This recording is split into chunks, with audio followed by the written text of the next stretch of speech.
Selamat pagi teman-teman yang dikasihi Tuhan. Kita patut bersyukur pada pagi hari ini kita masih bisa beribadah secara virtual. Marilah kita membuka ibadah pada pagi hari ini dengan bangkit berdiri, mengangkat pujian yang terambil dari PKJ 14, kunyanyikan kasih setia Tuhan.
Kita boleh datang dalam ibadah hari ini dengan sebuah keyakinan bahwa pertolongan kita adalah dalam nama Tuhan yang menjadikan langit dan bumi yang kasih-Nya kekal untuk selama-lamanya.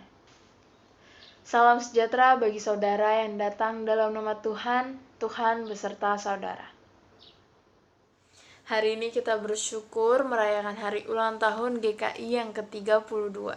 Hari ulang tahun GKI di tahun ini memanglah berbeda dibandingkan tahun-tahun sebelumnya karena situasi saat ini. Namun, dengan demikian, kita harus tetap bersyukur, harus tetap semangat untuk melanjutkan panggilan kita sebagai gereja, yaitu menjadi terang bagi sesama. Tema ibadah hari ini adalah renewal. Dalam KBBI, renewal artinya adalah pembaruan. Dalam KBBI, pembaruan diartikan sebagai proses, cara, atau perbuatan memperbarui. Singkatnya, perubahan membuat suatu menjadi baru. Tema renewal hari ini mengajak kita untuk melihat perubahan yang terjadi di masa pandemi saat ini. Perubahan yang ada mengharuskan kita untuk menyikapi setiap perubahan tersebut agar kehidupan kita tetap berjalan dengan situasi baru di era normal baru. Pembaruan inilah yang juga dituliskan dalam firman Tuhan yang terambil dalam 2 Korintus 5 ayat 17. Jadi, siapa yang ada dalam Kristus, ia adalah ciptaan baru. Yang lama sudah berlalu, sesungguhnya yang baru sudah datang. Renewal inilah yang juga kita lakukan dalam hal peribadahan. Kita bersyukur untuk ibadah online umum mandiri maupun ibadah online obor milenial bagi kita kaum muda di GKI Perumahan Citra 1. Melalui ibadah ini, kita tetap bisa berjumpa melalui virtual dengan sahabat-sahabat muda kita di rumah. Situasi boleh berubah, namun kehadiran kita, remaja dan pemuda sebagai gereja terus melakukan apa yang Tuhan percayakan, yaitu dipanggil memberitakan kabar baik, menyatakan kasih dan kepedulian terhadap sesama di sekitar kita. Memang kehidupan di masa pandemi ini tidaklah mudah. Hampir segala aspek terdampak. Namun kita yakin dan percaya bahwa Tuhan selalu menolong kita di situasi apapun.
Teman-teman, sesungguhnya kita adalah manusia berdosa di hadapan Allah. Oleh karena itu, marilah kita menundukkan kepala. Mari kita berdoa.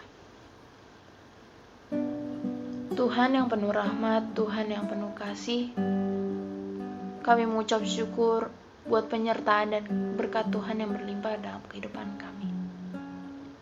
Terima kasih Tuhan, karena Tuhan telah melayakkan kami untuk tetap layak di hadapan-Mu. Bapa, kami sadar bahwa begitu banyak perbuatan buruk, kesalahan dan dosa yang telah kami lakukan. Terkadang kami acuh dan berpaling dari hadapan-Mu, meninggalkan diri kami yang sebenarnya demi sifat dan hal duniawi. Perbaruilah kami dan ajarlah kami Tuhan. Inilah kesempatan kami untuk mengakui segala dosa kami. Dengan kerendahan hati kami memohon ampun atas segala dosa dan kesalahan yang pernah kami perbuat. Ampunilah kami menurut kasih-Mu. Kami serahkan doa kami ke dalam nama Tuhan Yesus. Kami memohon. Amin.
Bagi kita yang telah bersungguh-sungguh mengakui dosa di hadapan Tuhan, diberikan berita anugerah yang terambil dalam Efesus 4 ayat 22-24. Demikianlah firman Tuhan.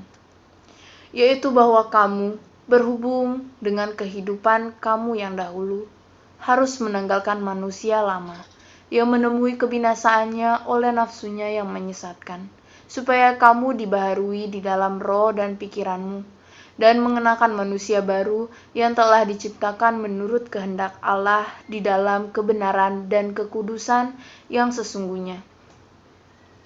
Demikianlah berita anugerah dari Tuhan.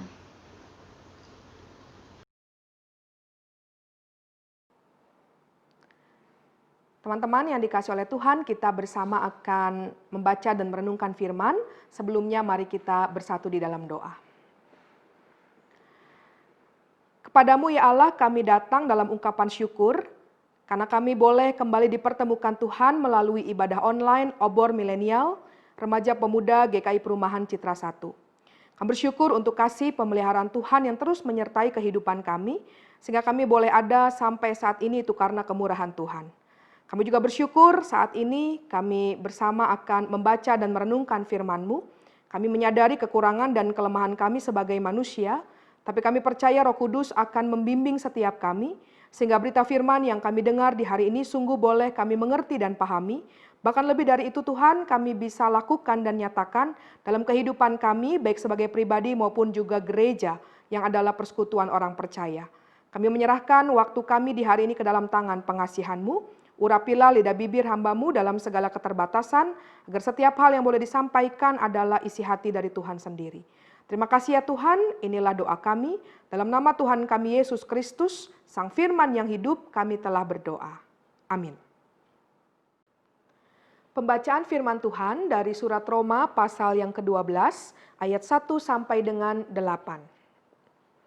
Karena itu, saudara-saudara, demi kemurahan Allah aku menasehatkan kamu, supaya kamu mempersembahkan tubuhmu sebagai persembahan yang hidup, yang kudus, dan yang berkenan kepada Allah. Itu adalah ibadahmu yang sejati. Janganlah kamu menjadi serupa dengan dunia ini, tetapi berubahlah oleh pembaharuan budimu, sehingga kamu dapat membedakan manakah kehendak Allah, apa yang baik, yang berkenan kepada Allah, dan yang sempurna. Berdasarkan kasih karunia yang dianugerahkan kepadaku, aku berkata kepada setiap orang di antara kamu, janganlah kamu memikirkan hal-hal yang lebih tinggi daripada yang patut kamu pikirkan, tetapi hendaklah kamu berpikir begitu rupa, sehingga kamu menguasai diri menurut ukuran iman yang dikaruniakan Allah kepada kamu masing-masing. Sebab sama seperti pada satu tubuh kita mempunyai banyak anggota, tetapi tidak semua anggota itu mempunyai tugas yang sama. Demikian juga kita, walaupun banyak, adalah satu tubuh di dalam Kristus, tetapi kita masing-masing adalah anggota yang seorang terhadap yang lain. Demikianlah kita mempunyai karunia yang berlain-lainan menurut kasih karunia yang dianugerahkan kepada kita. Jika karunia itu adalah untuk bernubuat, baiklah kita melakukannya sesuai dengan iman kita. Jika karunia untuk melayani, baiklah kita melayani. Jika karunia untuk mengajar, baiklah kita mengajar. Jika karunia untuk menasihati, baiklah kita menasihati. Siapa yang membagi-bagikan sesuatu, hendaklah ia melakukannya dengan hati yang ikhlas. Siapa yang memberi pimpinan, hendaklah ia melakukannya dengan rajin. Siapa yang menunjukkan kemurahan, hendaklah ia melakukannya dengan sukacita. Demikianlah firman Tuhan, yang berbahagia adalah setiap kita yang mendengarkan firman Allah dan memelihara dalam kehidupannya. Haleluya. Halo teman-teman pemuda dan adik-adik remaja, selamat ulang tahun.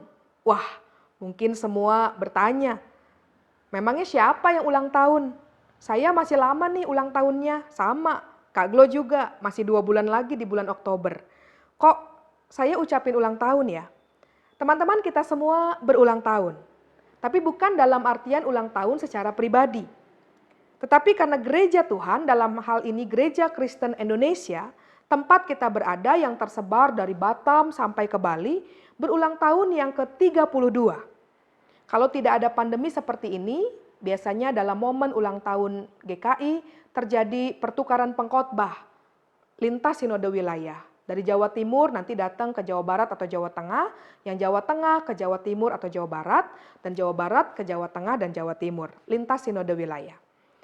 Nah teman-teman, apa yang teman-teman rasakan kalau berulang tahun? Dalam salah satu tulisan yang pernah saya baca, menyebutkan begini. Kalau ditanya kepada anak kecil atau mereka yang masih muda, mereka semua susah sekali tidur kalau besok mau ulang tahun. Kenapa coba? Ya, karena mereka nggak sabar dan pengen cepet-cepet ngerayain ulang tahunnya. Tiup lilinnya, potong kuenya, buka kadonya, semuanya ingin merayakan kemeriahan ulang tahun. Saya ingat waktu kecil dulu, kalau ada teman saya yang ulang tahun, saya juga menunggu ingin ngerayain bareng-bareng. Nanti pulangnya suka dapat goodie bag. Wah, itu senang sekali. Jadi semua sangat menantikan perayaan ulang tahun. Sehingga anak-anak dan orang-orang yang muda tadi susah tidur ketika besok ulang tahun. Nah lalu pertanyaannya bagaimana dengan mereka yang dewasa? Tulisan itu juga menuliskan bahwa orang dewasa juga ternyata susah tidur kalau besok ulang tahun. Tapi ini menarik, penyebabnya berbeda. Mereka bukan ingin cepat-cepat ulang tahun, tapi sebaliknya. Semua pada heran kenapa kok ulang tahun cepat banget ya datangnya. Rasa-rasanya kita baru ulang tahun, kok sekarang udah ulang tahun lagi. Kenapa waktu itu kok ya berjalan begitu cepatnya? Kita sudah bertambah 1 tahun lagi, aduh semakin tua. Apalagi kalau makin tua, kita juga merosot dalam hal fisik. Nah teman-teman, banyak orang dewasa kurang senang akhirnya berulang tahun. Ada yang lupa malah kalau hari itu ulang tahunnya. Malah rata-rata orang dewasa kalau ditanya umur, nggak bersedia menyebutkan. Bilangnya umurnya berapa? 17. Nanti tahun depan ditanya umurnya berapa? 17 lagi. Terus gitu ya dengan muka tersipu malu. Nah ulang tahun memang seringkali dihubungkan dengan umur. Tapi pertanyaannya adalah ketika ulang tahun, apa sih yang sebenarnya terjadi? Apakah umur kita diperpanjang atau malah diperpendek? Saya mau menegaskan bahwa dua-duanya betul, tidak salah. Karena ulang tahun sesungguhnya mau mengajak kita untuk melihat garis perjalanan hidup kita. Mulai dari masa lampau yang lalu, tapi juga kita untuk melihat ke depan. Kita sudah siap menambah umur kita, dan itu berarti kita tetap memikirkan apa yang akan terjadi pada kehidupan kita selanjutnya. Atau kalau coba kita sederhanakan, momen ulang tahun bukan sekedar sebuah perayaan tanpa arti atau tanpa makna. Tapi ulang tahun sebenarnya adalah sebuah kesempatan untuk merefleksikan kehidupan yang sudah kita lalui. Dan juga ada komitmen untuk melakukan sesuatu yang tentunya lebih baik lagi, baik untuk diri sendiri maupun juga kehidupan bersama ke depannya. Momen ulang tahun adalah momen yang memberikan sukacita buat kita. Kenapa? Karena dalam momen ini kita bisa melihat, kita juga merasakan, dan kita mengalami penyertaan Tuhan dalam perjalanan hidup yang sudah kita lalui. Seraya dengan itu kita juga memohon Tuhan akan terus menyertai kita ke depannya. Hal ini juga teman-teman yang kita peringati dan rayakan dalam HUT ke-32 GKI. 32 tahun kita mensyukuri penyertaan Tuhan dalam perjalanan hidup gerejanya. Kita sungguh bersyukur untuk apa yang boleh kita jalani sampai saat ini. Tapi tentu saja tidak berhenti sampai di situ. Sebagai gereja, kita pun tetap diajak untuk berefleksi. Kita merefleksikan apa yang perlu terus kita lakukan dan tingkatkan dalam keberadaan kita sebagai Gereja Kristen Indonesia di tengah situasi yang terus mengalami perubahan, termasuk saat ini dengan adanya pandemi yang berdampak dalam segala aspek kehidupan kita. Teman-teman, dunia boleh berubah. Perubahan terjadi dalam berbagai hal. Pertanyaannya, di manakah kita sebagai gereja dalam situasi dunia yang berubah itu? Sebagai gereja yang hadir di tengah Indonesia, maka tidak bisa tidak kita pun perlu dan harus berubah. Perubahan tentu saja perubahan ke arah yang lebih baik dan semakin baik. Terus membarui diri menghadapi perubahan yang ada. Gereja di mana kita berada dan melayani GKI adalah gereja yang berada pada arus gereja reformasi. Dan moto gereja reformasi, Ecclesia Reformata Semper Reformanda. Apa artinya? Artinya adalah Gereja Kristen Indonesia sebagai bagian dari gereja reformasi adalah gereja yang diperbarui dan selalu diperbarui. Kesadaran akan pentingnya untuk selalu membarui diri adalah sejatinya arti gereja reformasi. Dan dalam proses pembaruan inilah diperlukan hikmat dan kebijaksanaan, sehingga apapun yang kita lakukan bisa kita lakukan seturut dengan kehendaknya. Tema kita hari ini renewal. Apa itu renewal? Merriam-Webster menuliskan arti renewal begini. The act or process of renewing. Atau dalam kamus bahasa Inggris diartikan sebagai tindakan pembaharuan. Ada arti lain perpanjangan dan biasa dihubungkan dengan visa atau surat lainnya. Dan arti yang lain permulaan lagi. Kata kunci renewal adalah memperbarui. Memperbarui artinya dari sesuatu yang sudah ada, bukan dari sesuatu yang belum ada. Kalau dari yang belum ada, kita menyebutnya create atau menciptakan, membuat sesuatu. Memperbarui ibarat melakukan sebuah update atas apa yang sudah ada. Saya ingat HP, laptop biasanya ada update otomatis. Makan waktu yang cukup lama, tapi setelah diupdate ada sesuatu yang baru dan bisa jadi muncul berbeda dengan sebelumnya. Dalam salah satu sharing kami, editor ibadah online, mulai dari komisi anak, remaja pemuda, sampai ke kebaktian umum, kami membahas salah satu program yang digunakan yaitu Adobe Premiere. Lalu dalam sharing menyebutkan ada yang masih pakai versi 2015. Ada yang sudah pakai versi terbaru 2020. Yang tahun 2020 tentu saja semakin variatif yang tidak ada pada versi sebelumnya. Jadi semakin baru pasti semakin update. Nah teman-teman, ini pula yang mestinya terjadi dalam kehidupan bergereja. Terus melakukan update menghadapi situasi dan kondisi yang berubah. Supaya kita tidak ketinggalan tapi juga tidak tergerus dengan adanya perkembangan zaman yang ada. Karena panggilan kita sebagai gerejanya adalah terus menghadirkan damai sejahtera dan membawa dampak yang baik dalam kehidupan bersama. Bicara soal perubahan, ini juga yang dituliskan dalam bacaan kita hari ini, surat Roma pasal 12, dan spesifik kita akan sama-sama melihat ayat yang kedua. Apa yang utama dalam sebuah perubahan, teman-teman? Ayat itu menjelaskan berubahlah oleh pembaharuan budimu. Menarik, ada kata budimu. Apa maksud budi di sini? Kata budimu berasal dari kata nous yang berarti akal budi. Bagi orang Yunani Romawi, nous atau akal budi adalah inner life, pusat pikiran, intelektualitas, pertimbangan moral, bahkan segala bentuk emosi. Kira-kira arti nous ini sama juga dengan arti hati atau lev bagi orang Yahudi. Hati adalah sumber inti kehidupan manusia. Hati juga adalah sumber segala perasaan, gembira, sedih, berani, percaya, benci. Hati juga adalah sumber proses akaliah, pengetahuan kita, pertimbangan kita, perumusan, perundingan, perencanaan. Hati juga tempat penentuan sikap-sikap moral dan pengambilan keputusan. Hati adalah inner life seseorang. Kalau hatinya baik, mestinya tutur kata, sikap, tindakan, dan karakter yang baik yang akan muncul. Karena itu ada jargon mengatakan jagalah hati kita. Terus menjaga hati kita.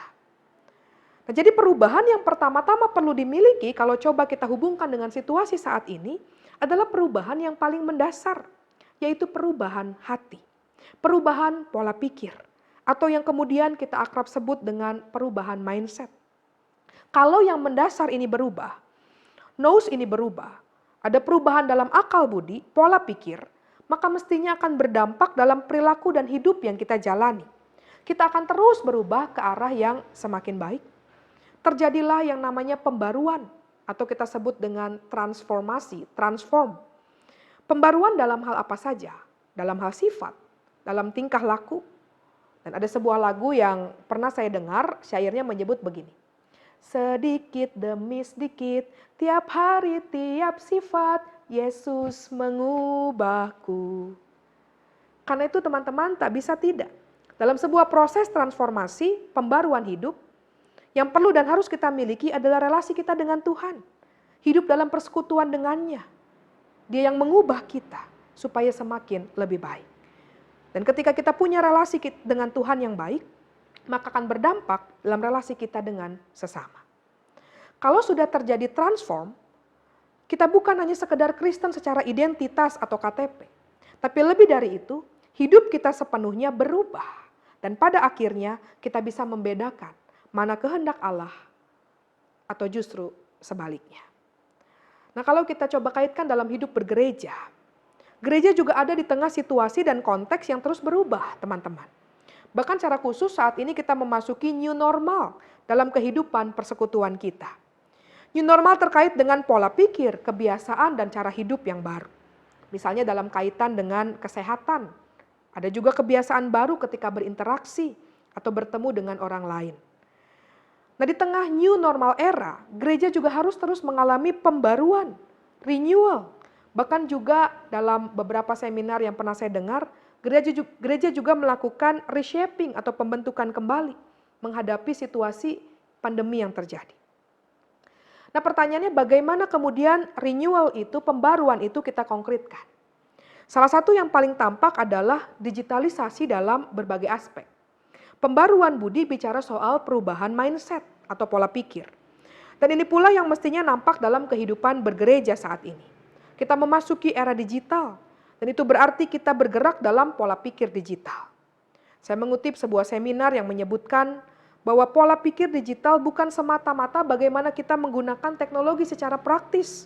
Tapi lebih dari itu, perilaku yang memungkinkan umat termasuk organisasi juga gereja untuk mengantisipasi kemungkinan memasukkan dan menemukan nilai utama dari teknologi.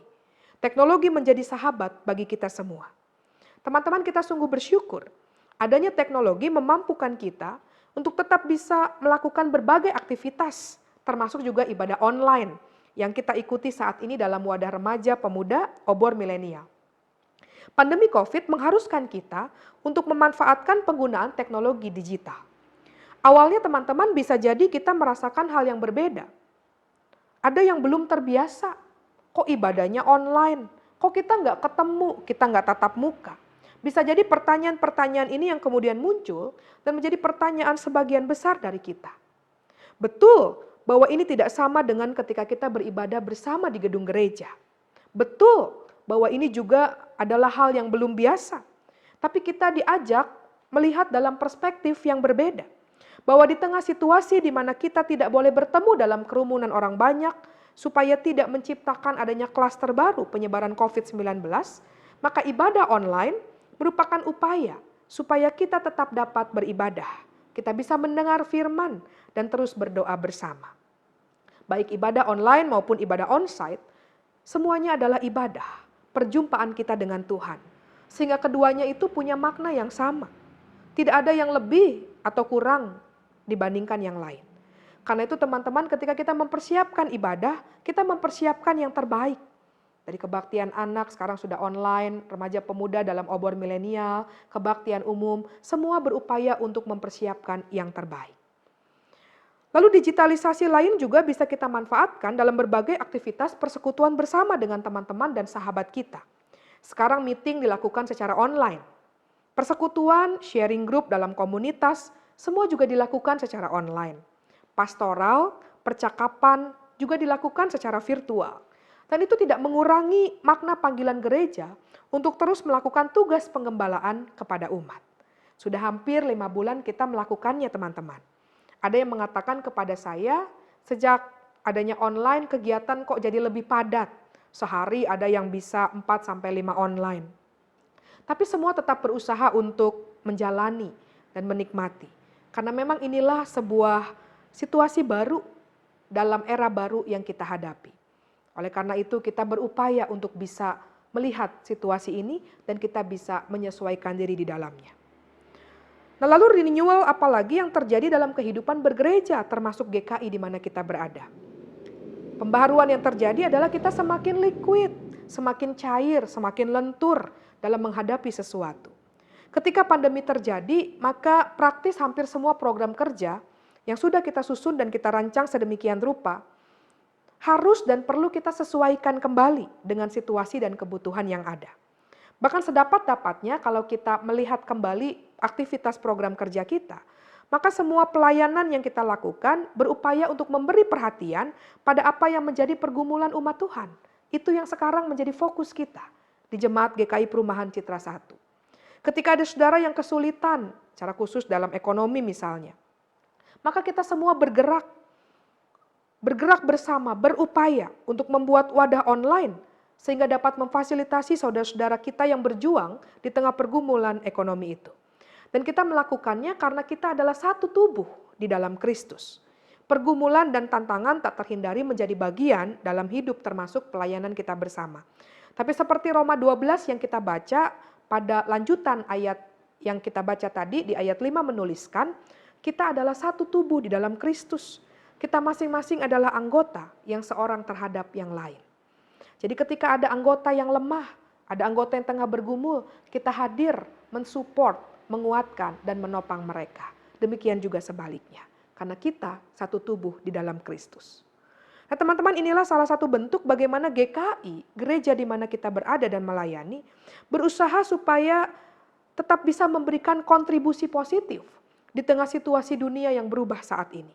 Sekali lagi, renewal yang dimulai dengan perubahan cara berpikir, mindset yang berdampak dalam perubahan sikap atau perilaku, termasuk dalam kehidupan bergereja. Teman-teman pemuda, adik-adik remaja yang saya kasih dalam Tuhan, hari ini sungguh amat istimewa. Karena kita merayakan bersama HUT ke-32 Penyatuan Gereja Kristen Indonesia. 32 tahun sudah kita melalui perjalanan sebagai gereja Tuhan. Di tengah situasi yang terjadi saat ini, kita merayakan kehidupan yang telah Tuhan anugerahkan, yang telah Tuhan berikan kepada kita. Tapi juga kita merayakan komitmen untuk terus membarui diri. Tentunya pembaruan yang seturut dengan apa yang dikehendakinya. Dikehendaki oleh Dia, Kristus Sang Kepala Gereja. Sehingga panggilan kita untuk terus berkarya, melayani, dan menghadirkan damai sejahtera pada akhirnya dapat terwujud. Selamat ulang tahun Gereja Kristen Indonesia, selamat ulang tahun bagi kita semua. Tuhan berkati. Amin.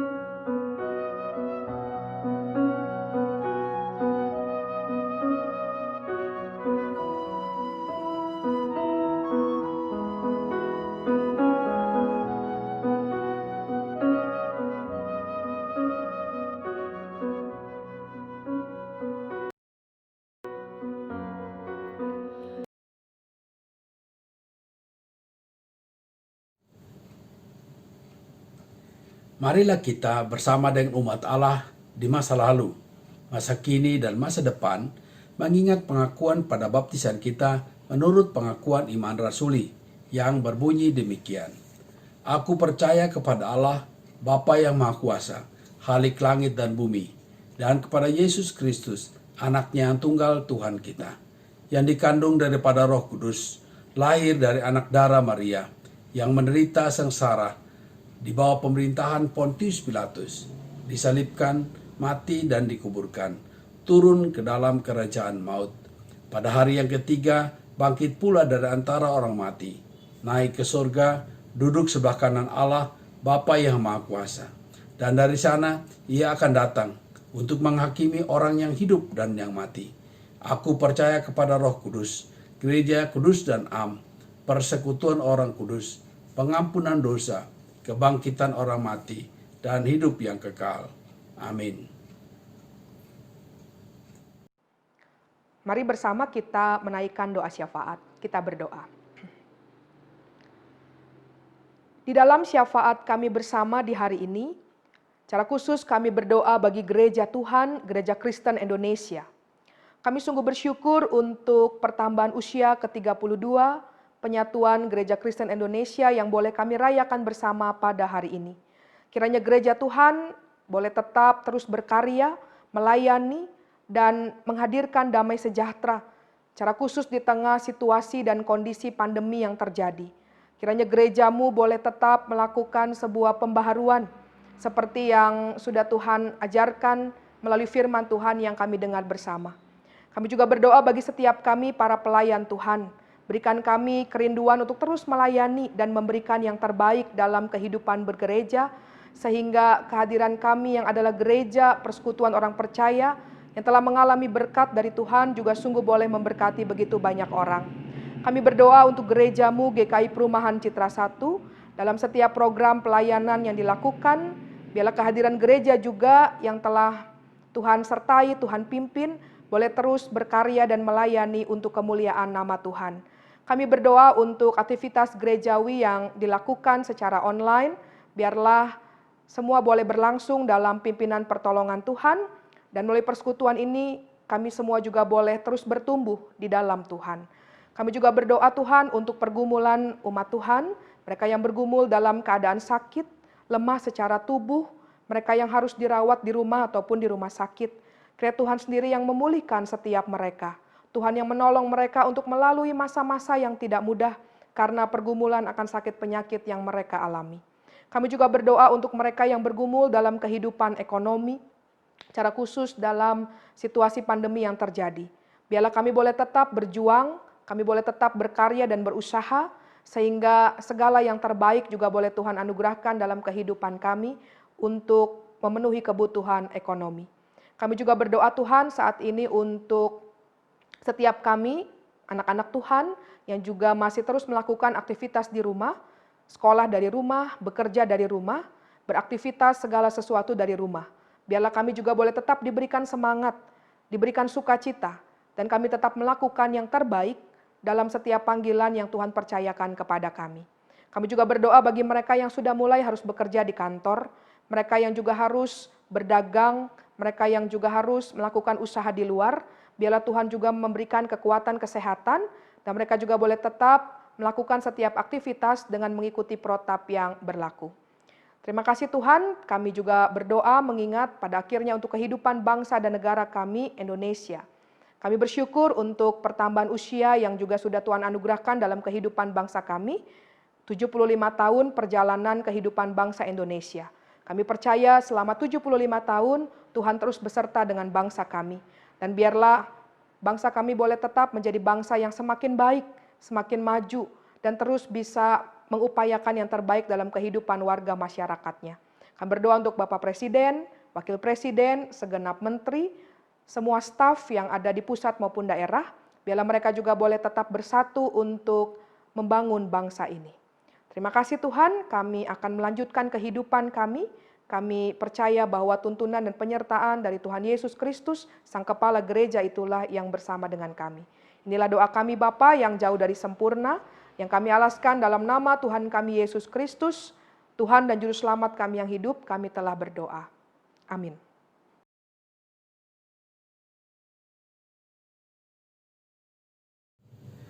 Remaja yang dikasihi oleh Tuhan, tiba saatnya sekarang untuk kita boleh menyatakan rasa syukur kita kepada Tuhan melalui persembahan. Sambil kita mengingat firman Tuhan yang tertulis di dalam 2 Korintus 8 ayatnya yang ke-12. Sebab jika kamu rela untuk memberi, maka pemberianmu akan diterima. Kalau pemberianmu itu berdasarkan apa yang ada padamu, bukan berdasarkan apa yang tidak ada padamu. Persembahan dapat anak-anak memasukkannya dalam amplop, lalu mengumpulkannya atau memasukkannya kotak persembahan pada saat kita kembali beribadah di gereja nantinya. Atau bisa juga anak-anak mentransfer ke rekening gereja yang tertera pada layar. Anak-anak, mari kita berdoa untuk persembahan yang sudah kita kumpulkan. Kita berdoa. Bapa kami yang baik, kami bersyukur untuk kesempatan yang Tuhan beri untuk kami boleh menyatakan syukur kami kepada Tuhan. Terima kasih untuk semua hal yang Tuhan sudah boleh cukupkan di dalam kehidupan kami. Apa yang kami butuhkan, Tuhan menyediakannya. Terima kasih Bapa, bahkan di tengah-tengah kesulitan seperti yang kami sedang hadapi sekarang, kami boleh melihat betapa baiknya Tuhan. Tuhan mencukupkan segala yang kami perlu. Khususnya kami sebagai siswa, sebagai mahasiswa, di dalam kami bersekolah. Tuhan boleh memperlengkapi kami, sehingga kami boleh tetap belajar, walaupun kami ada dalam suasana di mana kami tidak bebas bepergian, tidak bebas bersekolah. Terima kasih Tuhan. Kami juga bersyukur untuk persembahan yang boleh kami kumpulkan, dan biarlah Tuhan melalui majelis jemaat, biarlah dikelola sehingga boleh menjadi persembahan yang berkenan di hadapan Tuhan, boleh menyukakan hati Tuhan, dan boleh dipergunakan untuk kemuliaan nama Tuhan. Terima kasih Bapa. Terlebih daripada itu Tuhan, kami berdoa, biarlah hidup kami juga boleh selalu diwarnai oleh rasa syukur kepada Tuhan, dan orang lain boleh melihat bahwa hidup kami penuh dengan rasa syukur kepada Tuhan. Terima kasih Bapa. Di dalam nama Tuhan kami Yesus Kristus kami berdoa. Amin.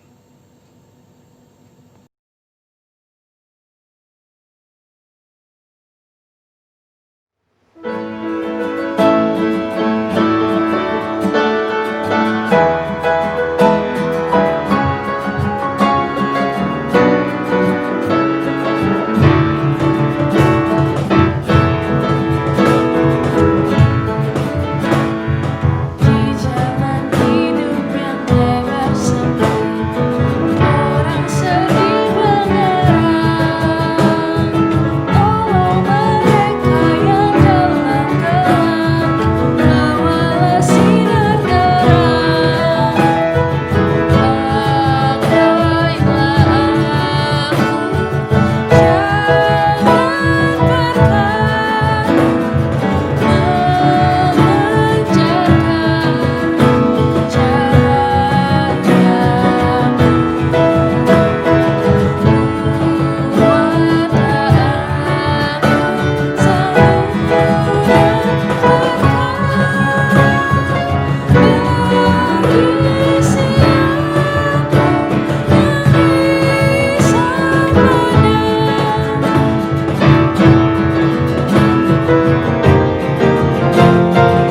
seperti Tuhan memberi padamu dan mengasihi dikau.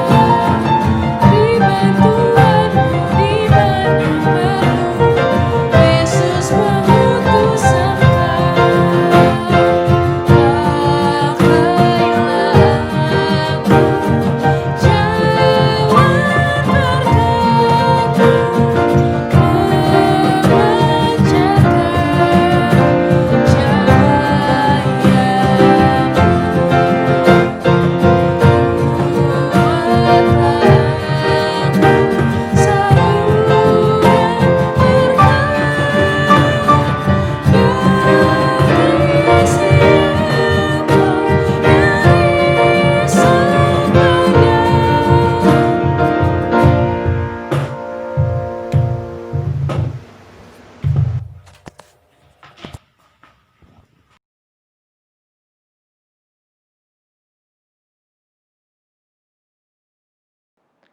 Kini arahkanlah hatimu kepada Tuhan. Jadilah saksi Kristus. Terpujilah Tuhan. Kita akan melanjutkan hidup yang Tuhan percayakan bagi kita pribadi maupun gerejanya yang hari ini merayakan hari ulang tahun ke-32 dalam tuntunan berkat darinya. Tuhan memberkati engkau dan melindungi engkau. Tuhan menyinari engkau dengan wajahnya dan memberi engkau kasih karunia. Tuhan menghadapkan wajahnya kepadamu dan memberi engkau damai sejahtera mulai saat ini sampai selama-lamanya. Amin.